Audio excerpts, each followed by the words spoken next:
OTT content आने के बाद लोगों को समझ आना शुरू हुआ कि डिस्कोर्स और आइडियोलॉजी जैसे मामलों में बॉलीवुड ज़माने से कितना पीछे चल रहा है। लेकिन नेटफ्लिक्स एंथोलॉजी फील्स लाइक इश्क देखने के बाद आपको समझ आएगा कि अपनी आइकॉनिक लव स्टोरीज के लिए दुनिया भर में पहचाने जाने वाला बॉलीवुड एक्चुअली लव स्टोरीज के मामले में भी कितना आउटडेटेड होता जा रहा है।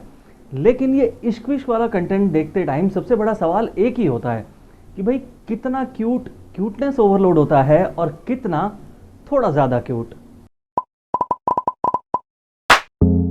फील्स लाइक इश्क में आधे आधे घंटे की 6 कहानियां हैं और सारी एक दूसरे से बिल्कुल अलग। सबसे पहली कहानी सेव द डेट प्यार से शादी की तरफ जाते हुए साथ में आने वाली एंग्जाइटी और एक्सपेक्टेशंस के बर्डन पर बात करती है। अभी यानी राधिका मदान के 2 बेस्ट फ्रेंड्स नैना और प्रणव शादी करने जा रहे हैं, लेकिन शादी के बाद मिलने वाले रोल्स और जिम्मेदारियों को सोचकर नैना घबरा जाती है और भाग जाती है। सब कुछ तैयार है लेकिन दुल्हन फरार है, भाई बवाल हो सकता है। इसलिए अभी नैना को खोजने चल पड़ती है और उसके साथ में है वेडिंग प्लानिंग कंपनी का मैनेजर जय यानी अमोल पराशर। मोनिका त्यागराजन की लिखी हुई इस स्टोरी के साथ पंगा ये है कि ये लव को स्क्रीन पर होने नहीं देती है, बल्कि उसके बारे में बात बहुत ज़्यादा करती है, थ्योरीज बहुत ज़्यादा बनाती है। रुचिर अरुण के डायरेक्शन के साथ पंगा ये है कि स्टोरी की पेस इतनी ज़्यादा लगती है कि आपको उन बातों को बैठकर सोचने का मौका ही नहीं मिलता। दूसरी कहानी क्वारंटीन क्रश गजल धालीवाल की टीनेज क्रश स्टोरी है। ताहिरा कश्यप की डायरेक्ट की हुई इस स्टोरी में स्टॉकिंग यानी मोहब्बत में टेक्निकल पंगे का ज़रा सा जिक्र है। देसी पंजाबी मिहिर आहूजा और Canada return English speaking Kajol चुग आमने सामने की छतों से एक दूसरे के साथ गाने गा रहे हैं, फिल्में देख रहे हैं, लेकिन हमारे लड़के के इश्क करने के सलीके में तरीके ज़रा से कम पड़ जाते हैं। इस स्टोरी में कोविड-19 लॉकडाउन का माहौल जो घरों में, गलियों में और मोहल्लों में था, वो तो बहुत खूबसूरत तरीके से स्क्रीन पर उतारा गया है, लेकिन एडिटिंग के पंगे और ओवर कैजुअल ट्रीटमेंट ज़रा सा मज़ा ख़राब कर देता है। लेकिन ताहिरा के हस्बैंड आयुष्मान खुराना ने इस स्टोरी में एक प्लेबैक सॉन्ग ज़रूर गाया है। फिर आती है आनंद तिवारी की visual delight story star host. Rohit Saraf और सिमरन जेहानी की ये स्टोरी लव की एडवेंचरस साइड को बहुत ज़्यादा खूबसूरत तरीके से स्क्रीन पर उतारती है और नेचर यहाँ पर एक कांस्टेंट थीम है।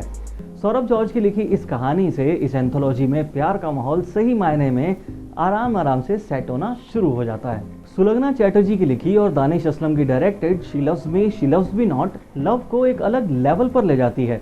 इस लेस्बियन लव स्टोरी की खासियत ये है कि ये इनहेरेंटली होमोसेक्सुअल तो है ही, लेकिन इसका सिनेमैटिक फ्लेयर स्क्रीन पर बहुत खूबसूरती से उतरा है।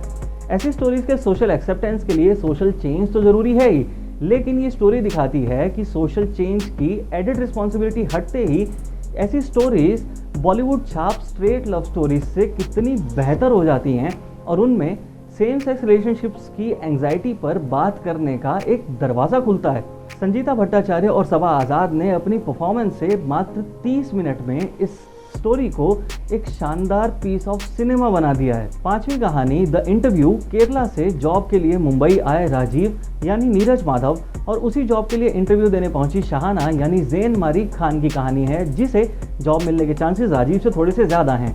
यहाँ एक्चुअली 2 लव स्टोरीज हैं जिन्हें बहुत खूबसूरती से आपस में बुना गया है और एक की एंडिंग दूसरे की स्टार्टिंग को अफेक्ट करती है।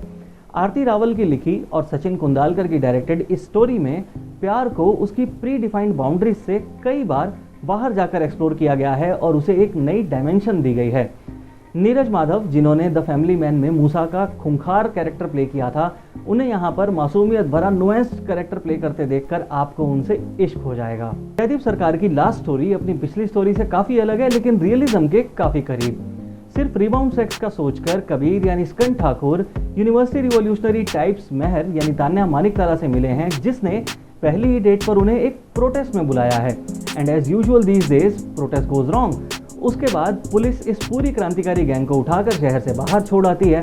अब ऑलरेडी कबीर की मेंटेलिटी से चिढ़ रही महर को इसी बहाने उससे एक सुलझा हुआ इंटरेक्शन करने को मिलता है, जहां ये दोनों समझते हैं कि एक दूसरे को टाइप से हटकर अगर एज अ ह्यूमन बीइंग देखा जाए तो क्या चीज़ें समझ में आती हैं। कुल मिलाकर कहें तो फील्स लाइक इश्क प्यार के गुलाबीपन को एक्सप्लोर करती हुई एक सीरीज़ है, जहां पर प्यार सिर्फ एक मीठी सी फीलिंग से हटकर नई डायमेंशंस में भी नज़र आता है। पहली 2 स्टोरीज बाकी से थोड़ी सी हल्की हैं, लेकिन बॉलीवुड के मुकाबले उनमें भी प्यार को बाउंड्रीज तोड़कर देखने का एक नज़रिया दिखता है। पर्सनली चौथी और पांचवी स्टोरीज मेरी फेवरेट हैं। हमारी तरफ से नेटफ्लिक्स सीरीज फील्स लाइक इश्क को 3.5 स्टार्स।